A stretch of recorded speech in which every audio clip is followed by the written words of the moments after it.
What is up, Trouble Alert Nation? I'm your host, Killer Keepstar. Let's get right into the news! And to this guy, Matt is what it is. I don't like you for two reasons. One, you make me have to admit that Keemstar did a good job with journalism, which he did. He did an excellent job. He exposed you for the fraud that you are. And two, you're a fraud. So what he said really offended me, and it seems to me that this guy is not trying to fix the problem, and again, trying to get as much attention as possible. He was apparently convinced that YouTube either weren't listening or weren't acting quickly enough, so this was the most rational way to fix the problem. I have no doubt in my mind that YouTube are already working as hard as they can to fix this problem, because they know what happens if they don't. I just disagreed with your video. I think it was a really stupid way you were going about it. Now it just seems like you could give less of a fuck. He's like, well, you know, unfortunately, YouTubers are gonna have to suffer. You don't give a shit. You don't give a shit. You just want the death of YouTube. Matt Watson is a fraud, and I'll save that towards the end, but let me explain what hashtag #WakeUpYouTube is. It started with Matt Watson and this video. You could say this is kind of like another witch hunt that has occurred, and Mr. Matt, kind of leading the crusade here, has gotten his justice, so to speak. Now, here's the thing, Matt Watson. Since you're not very bright and you're just looking for your 15 seconds of fame, this isn't gonna stop the pedos. It's not gonna stop. You want to burn YouTube's pockets. You want all the advertisers to pull out. That's what you're gonna celebrate, because you're a fucking failed YouTuber. I'm sorry. If I'm wrong, and I'm just misinterpreting the whole situation, I'm sorry. But it really fucking comes off that way, my dude. It really fucking does. So yes, the person who's running a pedo crusade may in fact be a pedo himself. So this whole, oh, let's tweet to big corporations and tell them not to advertise on YouTube movement is a bit unneeded in my opinion. I mean, YouTube are going to fix the problem, so this whole thing is just doing more harm than good. And the funny thing is, these people literally think they're like some next level heroes for doing this stuff. Just take a look at this post from the YouTubeWakeUp subreddit. This is the most important event of the decade. In my opinion, this guy is a complete fraud, and this is not about making YouTube safe. This is not about YouTube's doing nothing because YouTube is doing something. This is about Matt Watson trying to get as much internet attention as possible and trying to be seen as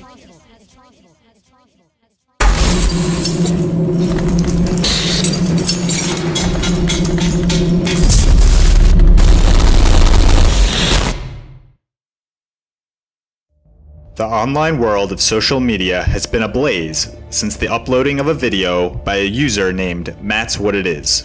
His video was uploaded to YouTube on February 17th, 2019 and is titled, "YouTube is facilitating the sexual exploitation of children and it's being monetized."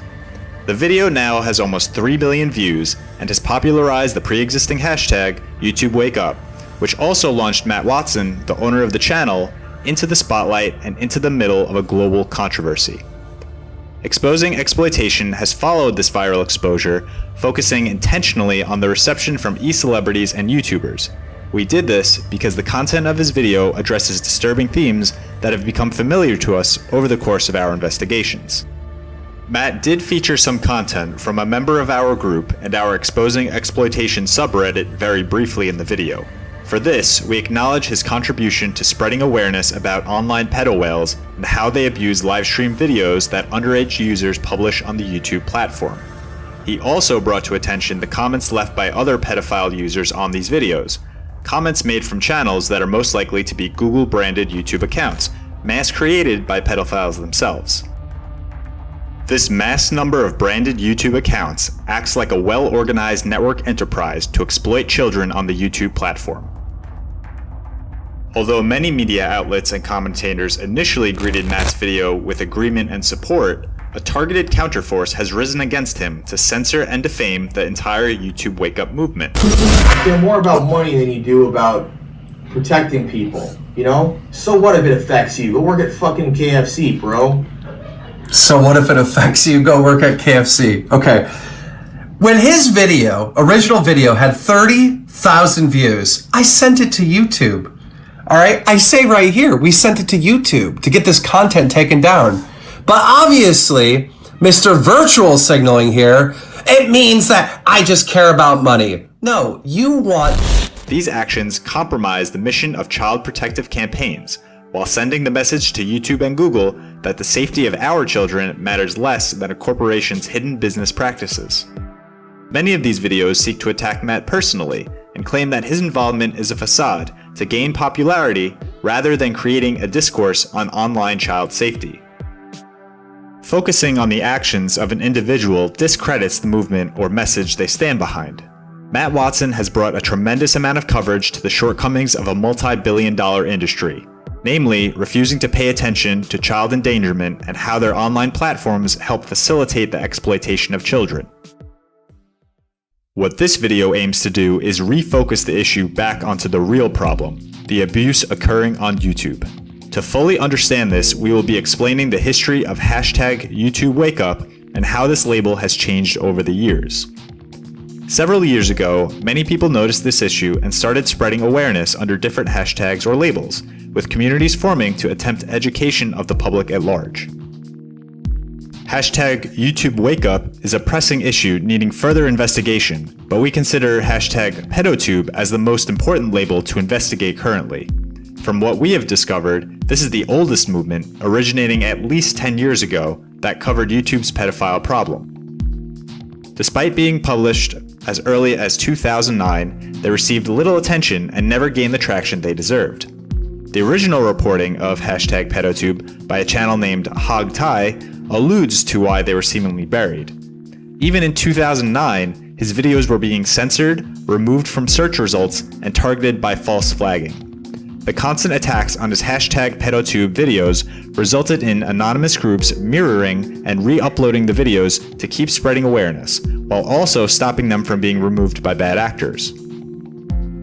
Exposing exploitation is mirroring the older videos for everyone to see for themselves, and we hope you take the time to watch these decade-old efforts while understanding that these same issues need solving today. Some of these videos will be shared on our various channels. Looking at the #PedoTube videos with the benefit of hindsight, it is plain to see that little has been done. The same issues and methods of operations conducted by these predators are in fact still occurring on YouTube's platform, and the situation is far worse. Fast forwarding to 2017, our predecessor investigating YouTube used the PedoTube hashtag in their first video. As the disturbing themed children's content on YouTube was of a different nature, #Elsagate became the eventual name for this phenomenon that was being investigated. Also in 2017, Pyrocynical was one of the first to cover the issue of underage children acting inappropriately on YouTube. As for #YouTubeWakeUp, we want to point out that one of the first videos to feature this hashtag was a French video from Leroy Dera, and it was a video made to help spread awareness of child exploitation via dares, challenges, yoga poses, and so on. Another video from the Spanish community followed soon after. Both of these videos were published in June 2018. So why ignore the origins of YouTubeWakeUp and focus so much on the e-celeb aspect of it? Much of the current commentary hasn't showcased anyone objectively looking at how or why #YouTubeWakeUp became a trend. Exposing exploitation has been spreading awareness of these issues represented in #YouTubeWakeUp, and also pushed #GroomTube and #PedoTube for many months now, yet the underlying causes are not sufficiently explored, if at all. It doesn't take an impeccable character to spread awareness for a serious moral issue, but it takes a snide, self-centered wannabe personality to put their self-interest first and gaslight anyone who even attempts to expose how children are being exploited on YouTube. #YouTubeWakeUp may be a relatively new hashtag that became a very recent hot button issue, but the manifold issues surrounding it have existed on YouTube for far longer. The issues that led to the creation of #YouTubeWakeUp right now eclipse Matt as an individual or the legion of detractors attacking him. The whole e-celeb and social media sphere has lost the plot, and to us at Exposing Exploitation, online child safety will always be more important than money or fame or YouTube itself. Hi everyone, this is Haley Halverson from the National Center on Sexual Exploitation. Not a problem in and of itself. YouTube has a host of other problems. There's pornographic ads appearing on trending videos. A lot of pornography is on YouTube, but just has hidden titles. The YouTube's creepy kid videos on YouTube Kids app and more are still a problem that's not fully resolved, and those are often sexual in nature. And in 2017, it was reported that YouTube's child abuse reporting system actually wasn't working for a year. For a full year, their child abuse reporting system wasn't working properly, and they did not step in to solve it. They're still relying on human eyes to review this content. This is crazy. There are hours of videos being uploaded to YouTube every minute, and so YouTube is just waiting for users to report content or for the media to report harmful content, and then waiting on human eyes to review that content. That is too slow for the platform that they've created. YouTube needs to use more artificial intelligence and more proactive steps to start going after these videos instead of just relying on users to report them. You know, these are real girls that are being victimized and exploited, and it's time that YouTube actually take responsibility and make this their #1 social priority.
Okay, I don't like showing my feet.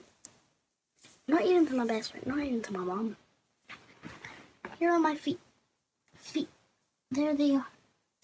There are my feet. What? Hello. Yeah, what is it? Take your socks off and show them. I don't know how I really want. I just told you I don't like showing my feet.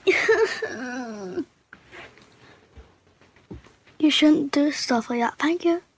Yes, thank you.